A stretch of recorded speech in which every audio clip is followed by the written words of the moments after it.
یاد کرنا شروع کر دیں گے. تو اس لیے ماں کے پیٹ سے ہی بچے کی تربیت شروع ہوتی ہے. آپ اچھے اخلاق، اچھے کردار کے مالک ہوں گے تو اولاد کے اوپر بھی وہی اثر آئے گا. اولاد جو ہے کہنے سے زیادہ ہمارے اور آپ کے عمل سے اثر لیتے ہیں کہ ہم اس کے سامنے ہمارا اخلاق ہے، اس کے سامنے ہمارا کردار ہے. آپ گھر میں بچے کو جس طرح کا ماحول فراہم کریں گے بچہ وہی چیزیں جو ہے وہ سیکھے گا. آپ کو گھر میں اگر جھوٹ بولا جا رہا ہے تو آپ یہ توقع رکھیں کہ بچہ جھوٹ نہیں بولے گا. ایسا نہیں ہو سکتا. آپ کا گھر میں زیادہ تر وقت ٹی وی چلا کر اس کے پروگرام یہ ساری چیزیں دیکھتے ہوئے گزر رہا ہے اور آپ بچے کو کہیں کہ بیٹا بہت بری چیز ہے، ٹی وی نہیں دیکھتے، بس ضائع ہوتا ہے، تو اس کا کوئی اثر نہیں ہوتا. آپ کا زیادہ وقت اپنے موبائل پہ گزر رہا ہے تو بچہ جو ہے وہ آپ اس سے یہ توقع رکھیں کہ وہ موبائل کو ہاتھ نہیں لگائے گا، ایسا نہیں ہو. تو آپ کا جو کردار ہے اور آپ کا جو عمل ہے وہ بچے پہ اثر انداز ہوتا ہے. اس لیے جب انسان صاحب اولاد ہو جائے تو اپنی خاطر نہیں، اپنے بچوں کے خاطر اپنے اخلاق پر، اپنے کردار پہ توجہ ڈالنی چاہیے. اس کی فکر کرنی چاہیے کہ چلو میرا وقت گزر گیا جیسا گزرا، کم سے کم میں اپنی اولاد کے لیے تو اچھا سوچ کے جاؤں اور اس کی اچھی تربیت ہو.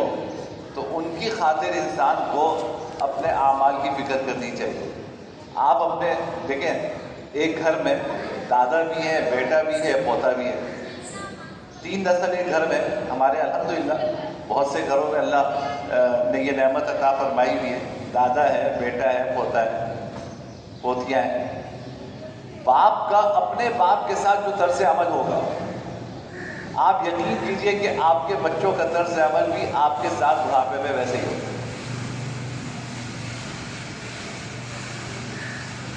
آپ یہ توقع نہ کیجئے کہ آپ کی گفتگو کا انداز اور آپ کا طرز عمل اپنے والدین کے ساتھ تو کسی اور نوعیت کا ہو، اور آپ یہ سمجھیں کہ جی بچہ جب بڑا ہوگا تو وہ ماں باپ کے حقوق کا خیال رکھے گا اور ہماری خدمت کرے گا اور ہمیں اپنی ہتھیلی پہ لے کے رکھے گا. تو ٹھیک ہے، اس کے لیے ضروری ہے کہ آپ بھی اپنے ماں باپ کے ساتھ ویسا رویہ رکھیں.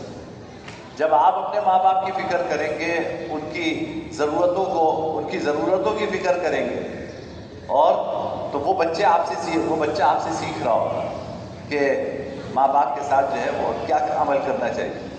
جب اس کا وقت آئے گا تو جو آپ نے کیا ہوگا ویسے ہی طرز عمل وہ بچہ آپ کے ساتھ اختیار کرے گا.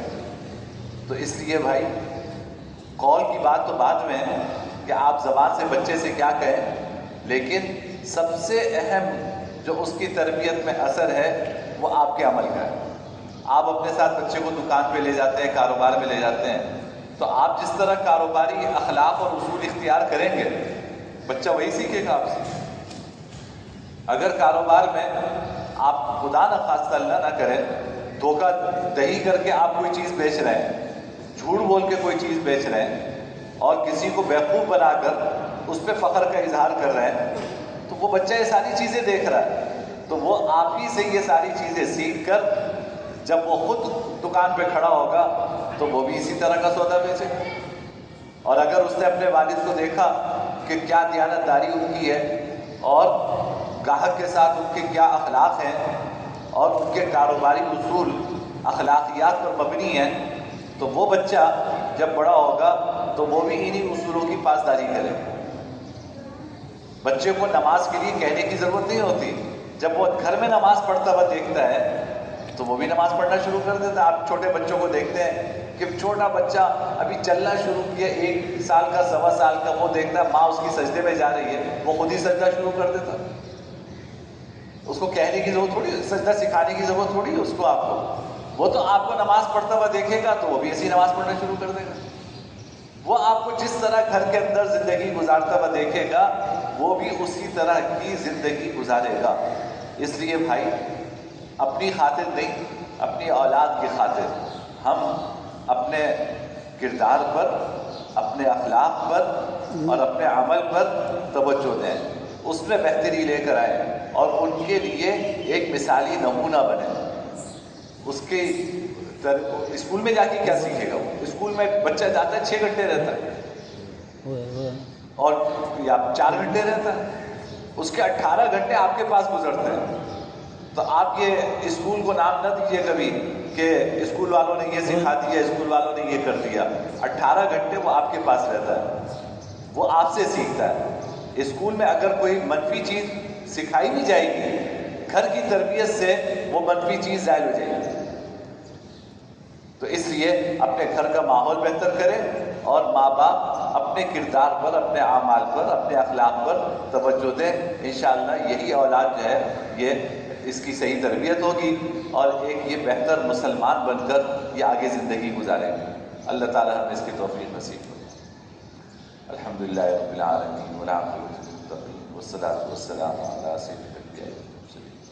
اللهم لك الحمد لا نحصي ثناء عليك انت كما اثنيت على نفسك، لا اله الا الله الحي الكريم، سبحان الله رب السماوات السبع والعرش العظيم، رب اغفر وارحم وانت خير الراحمين، اللهم اجرنا من النار، اللهم اجرنا من النار وادخلنا الجنة بغير حساب، صلی اللہ تعالی علی خیر خلق محمد وعلی آلہ وصحبہ اجمعین، آمین برحمتہ۔